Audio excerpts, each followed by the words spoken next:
mais uma aqui de separação, tá? Tá bom. Minha frustração nos dias de hoje, Caio, é simplesmente só o fato de que, 2 pontos, minha mulher me largou. Já nos divorciamos.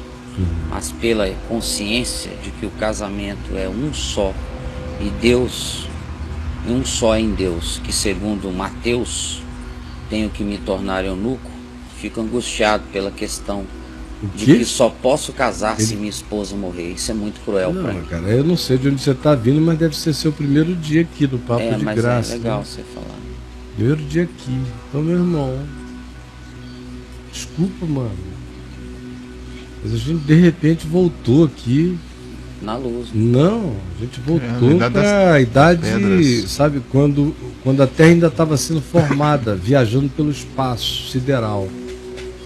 O Big Bang. Já tinha acontecido o Big Bang.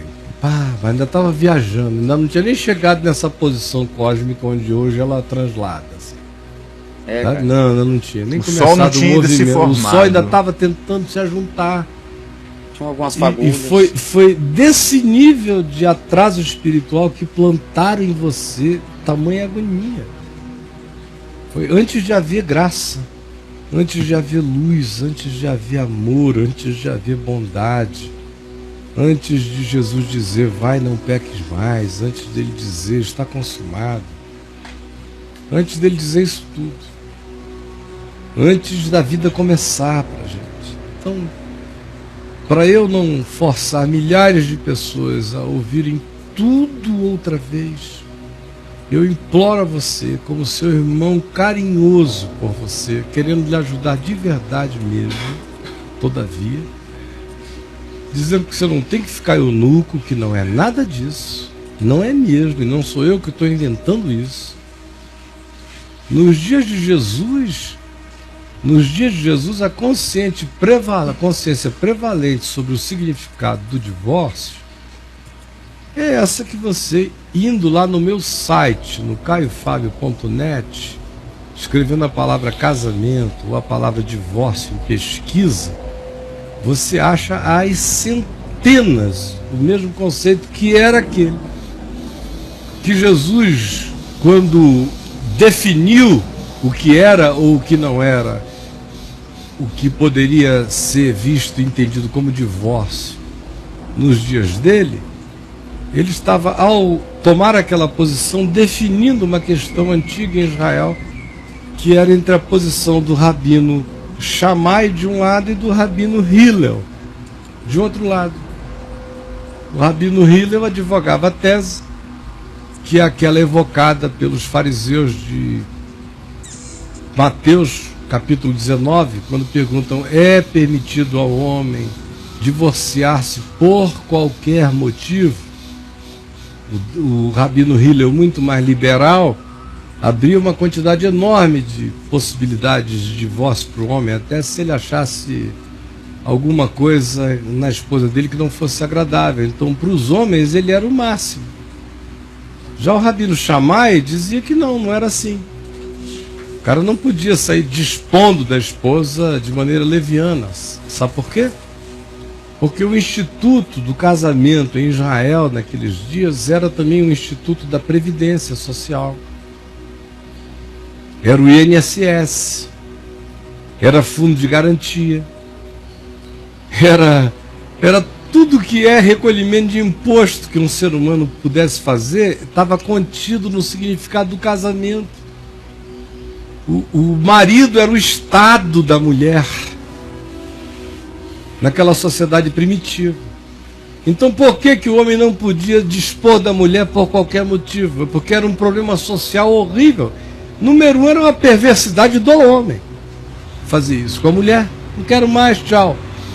Segundo lugar, porque a mulher agora, que tinha saído da casa de pai e de mãe, para sempre para estar com esse homem, e se esse homem a declara repudiada numa sociedade machista, porque a sociedade judaica era machista, como o Velho Testamento acontece no contexto de uma sociedade machista, não é uma sociedade do Evangelho.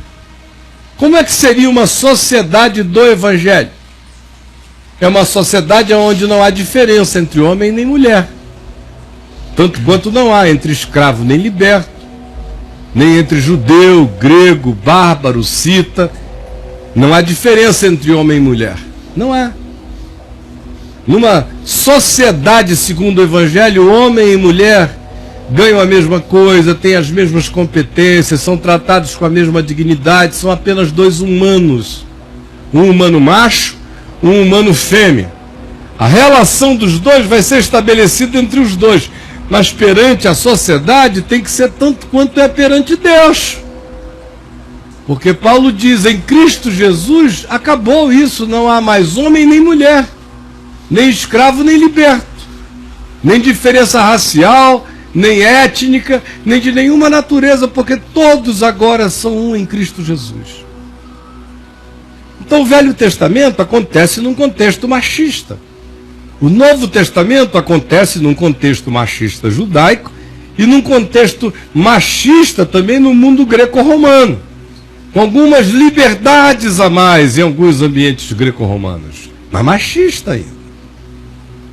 E Paulo anuncia o princípio.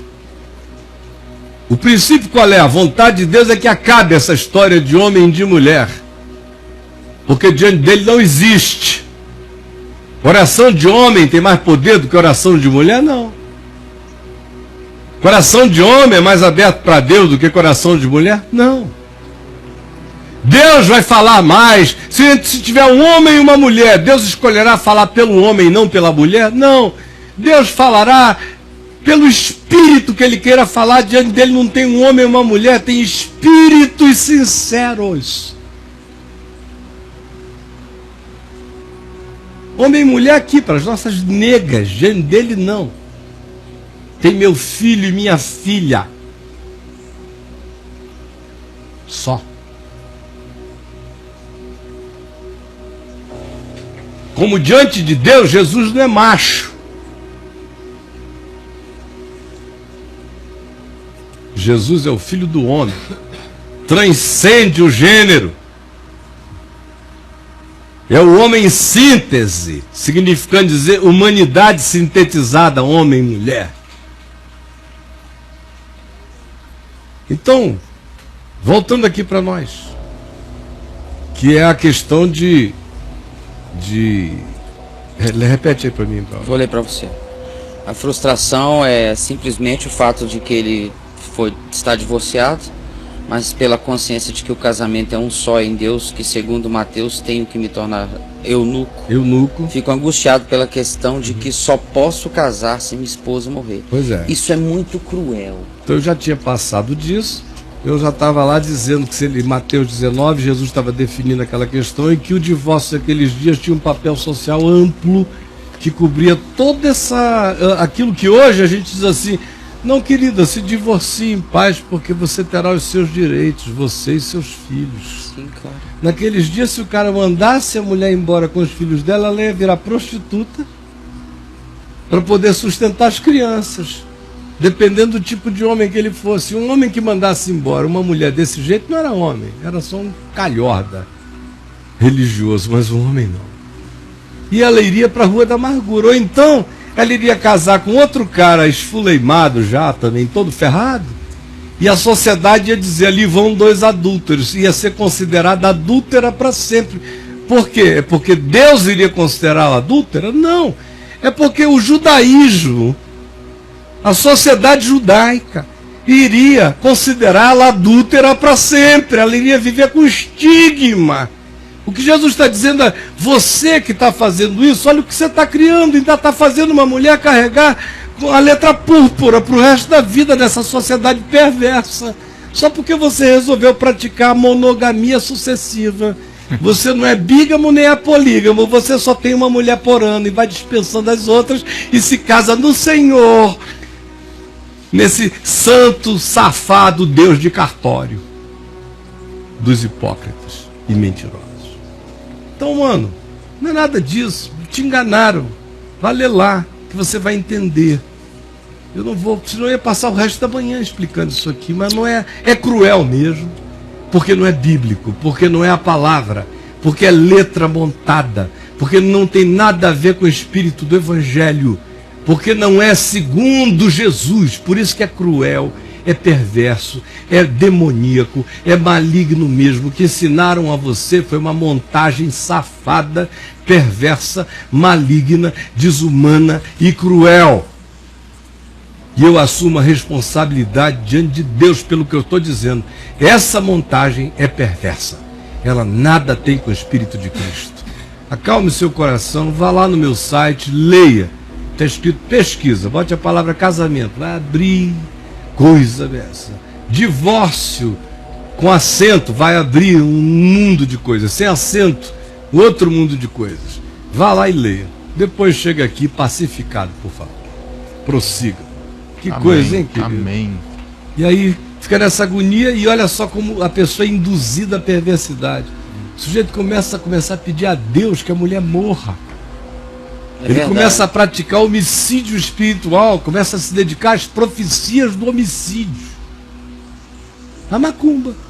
Assim se faz um macumbeiro na igreja evangélica.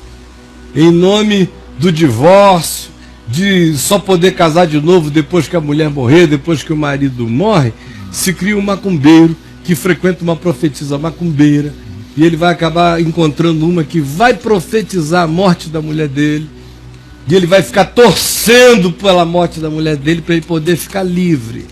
Quando se trata Deus como se ele fosse o diabo, faz-se macumbeiros, né? Meu Deus, esse Deus aqui é pior que o diabo, né? O diabo tem mais bom humor do que esse Deus aqui.